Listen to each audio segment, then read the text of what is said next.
નમસ્કાર મિત્રો, હું જૂનાગઢ જિલ્લા કોંગ્રેસ પ્રમુખ ભરત અમીપરા.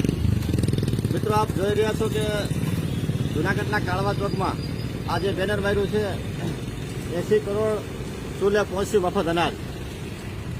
આ ખુદ ભાજપ સરકારનું જ આ બેનર હોય, હોર્ડિંગ્સ મારેલું છે કાળવા ચોકમાં. એનો મતલબ છે કે 80 કરોડ જે પરિવાર ગરીબાઈમાં જીવે છે અને એને મફત અનાજ આપવું પડે છે. મફત અનાજ આપવું પડે એનો મતલબ શું છે કે ખરેખર આપણે આમ જનતાનું સુખાકારી માટે એક પણ પગલું ભરેલ નથી.